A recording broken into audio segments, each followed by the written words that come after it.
Okay, welcome back. Just moving on to July now of that tabular statement.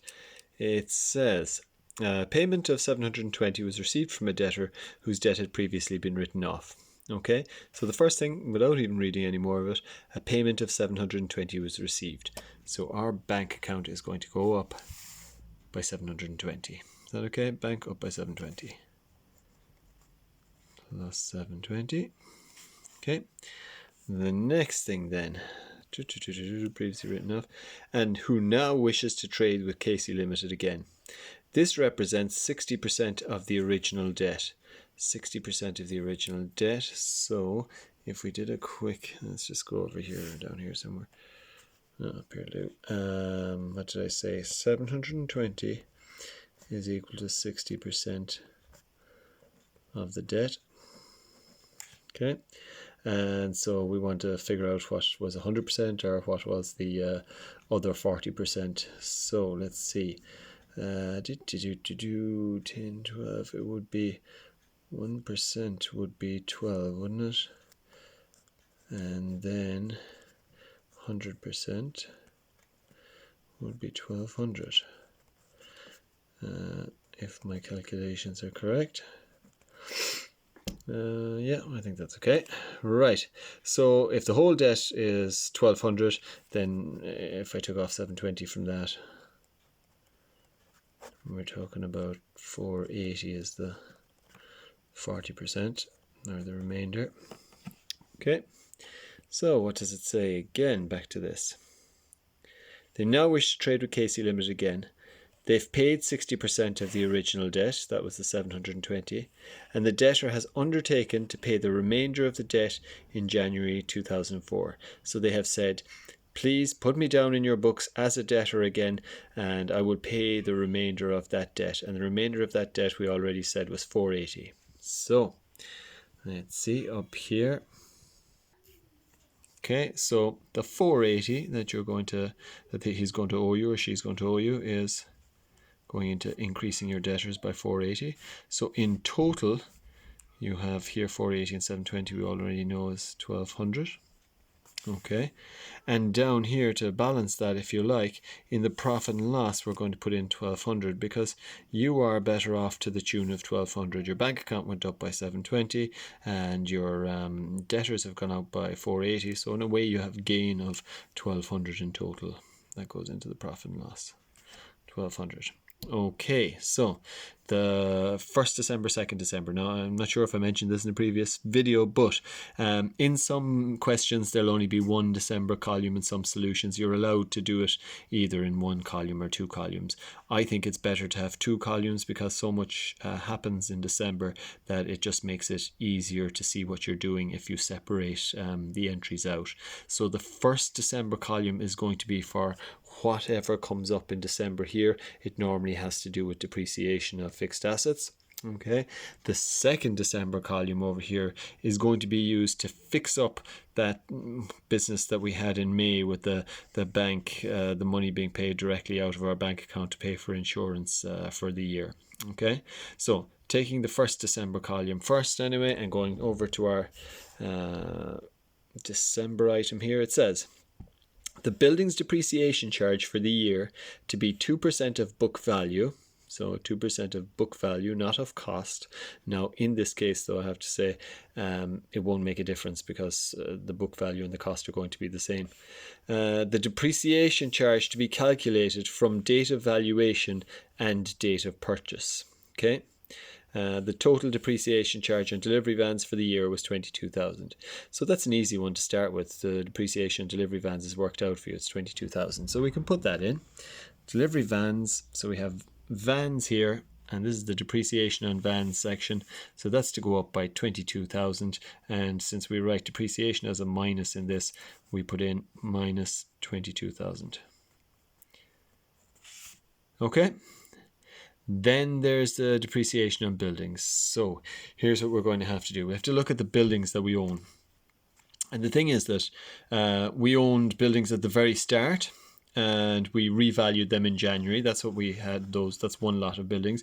Then when we purchased the new business, we got more buildings in February. So we have to work out the depreciation on those original buildings, and on the second lot of buildings we got separately because we owned them for different periods of time, different lengths of amounts of months. So we have to work them out separately. So if we take this one first, the first lot of buildings, when we revalued, they were 460 plus 120, they went up to 580. But it said at the very beginning that they include land valued at 100,000.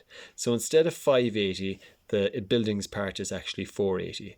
So it happened on the 1st of January that we revalued, and our buildings went up to 480. So we just have to get 2% of 480, and since it's 1st of January to the end of the year, that's a full year. So 480,000 by 2% is, let's see now, 1% is what, 4,800, so 9,600 I would say.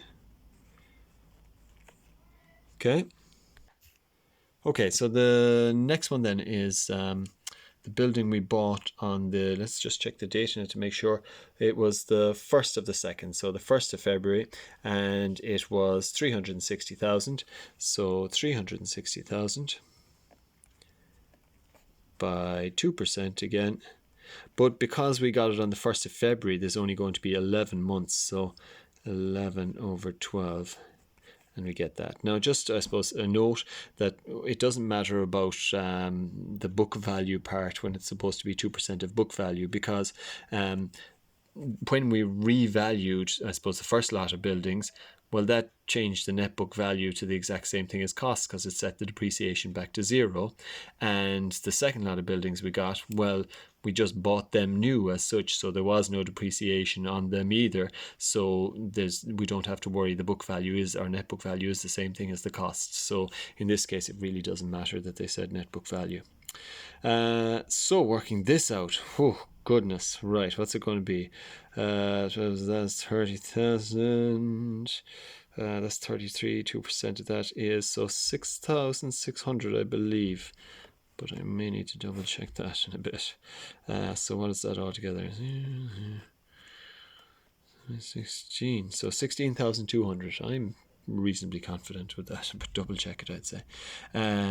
So where is that? The depreciation on buildings here, all the way across, goes in here, 16,200. Okay, so the total of this is what, 38,200, isn't it? It's a minus.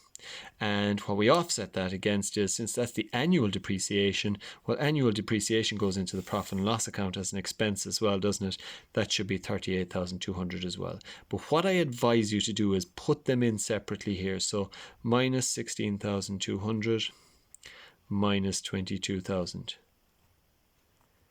And the reason being, if you calculated one of them wrong above and you just have, and then we'll say you call that 16,000 and it was wrong, and then you added it to 22 and then you have 38,000 down here and there's 4 marks going for that figure, you might just get 0 out of the 4. Whereas if you show the two of these and this was 16,000, you might get 0 for that and 2 marks for the 22,000. So put them in separately like that, there's no problem. And then the total down here is going to be the same, minus 38,200.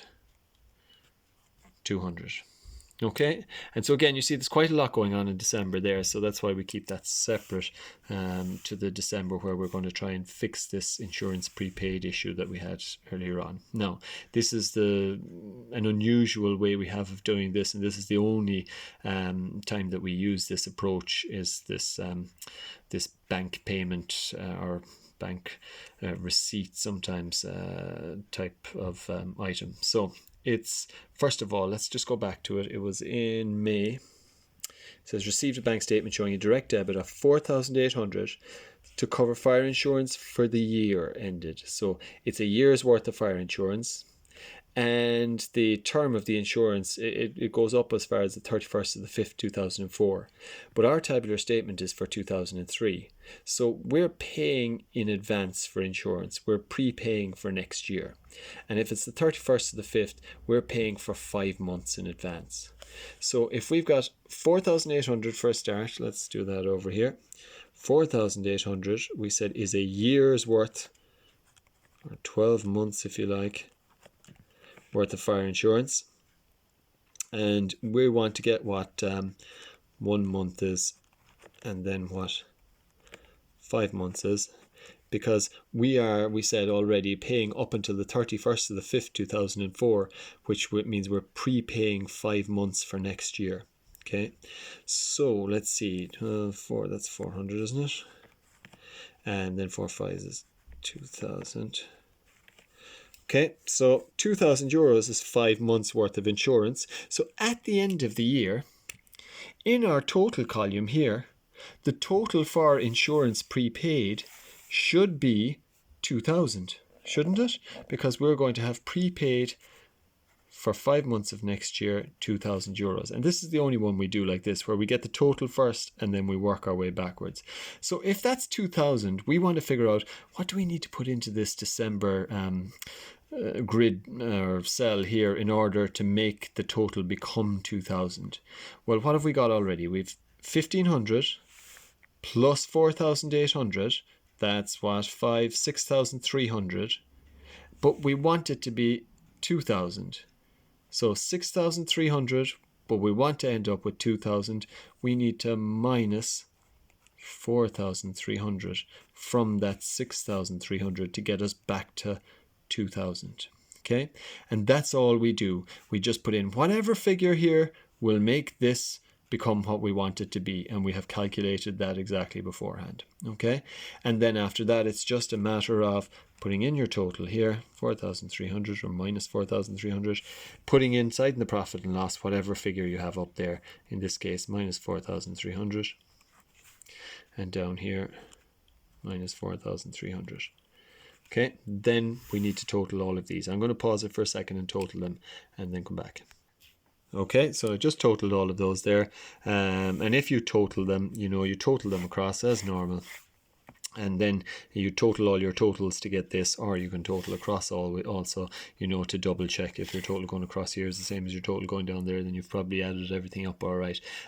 Just a note to say, there's usually no marks going for these totals here, and there are some marks going for some of these ordinarily, so maybe the profit and loss quite often gets something, the bank quite often gets something, but there aren't marks for a lot of them. There's maybe 3 or 4 of them. This, the bank part with the insurance prepaid, that usually gets one as well. So I would definitely total them, but if you're in an awful rush and you don't have time at the end of a question, then I would total the important ones like bank, insurance prepaid, profit and loss, and you'll see, I suppose, any other important ones as we go through these questions.